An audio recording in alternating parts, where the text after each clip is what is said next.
대구 북구 집단 전세 사기 속보 전해드리겠습니다. 이번 사건의 피의자는 반성이나 피해 구제는 고사하고 피해자를 조롱하는 태도까지 보이며 공분을 샀습니다. 경찰이 사기 혐의로 피의자에 대한 구속영장을 신청했지만 법원은 이를 기각했습니다. 전세 사기를 일벌백계하는 다른 법원의 판단과는 상반된다는 지적이 나오는 가운데 피해자들은 더 큰 고통을 호소하고 있습니다. 신병철 기자의 단독 보도입니다. 대구 북구 집단 전세 사기 피해 17가구는 전세 보증금 10억 5천만 원을 모두 날릴 위기에 놓여 있습니다. 건물주인 김모 씨가 부동산 신탁회사의 동의 없이 불법 임대차 계약을 했기 때문입니다.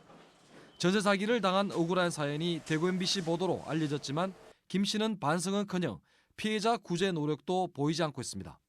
오히려 피해자에게 자신을 고소하라는 등 조롱하는 듯한 모습을 보였습니다. 근데 방송에 원래 약하게 나간다고.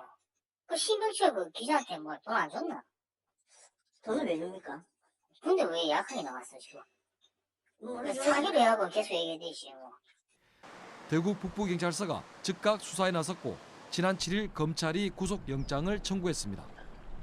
그러나 대구지방법원은 범죄 성립 여부에 다툼의 여지가 있고 기본적인 증거 수집이 되어 있는 점 등을 이유로 구속영장 청구를 기각했습니다.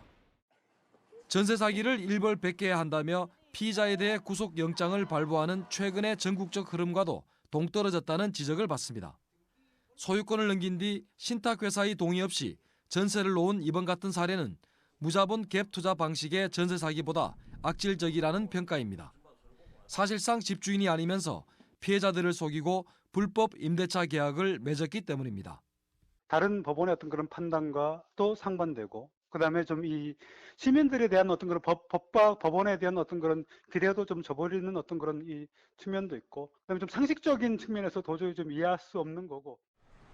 피해자들은 예상치 못한 구속영장 기각에 더 큰 고통을 겪고 있다며 지난 10일부터 대구지방법원 앞에서 피의자 구속을 요구하는 1인 시위에 들어갔습니다.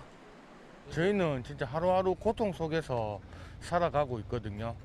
하지만 저희한테 이렇게 사기를 친 임대인은 자유롭게 생활을 하고 있으니까 그게 정말 답답한 현실입니다. 경찰은 보강 수사를 거쳐 피의자에 대한 구속영장을 다시 신청할 예정입니다. MBC 뉴스 신병철입니다.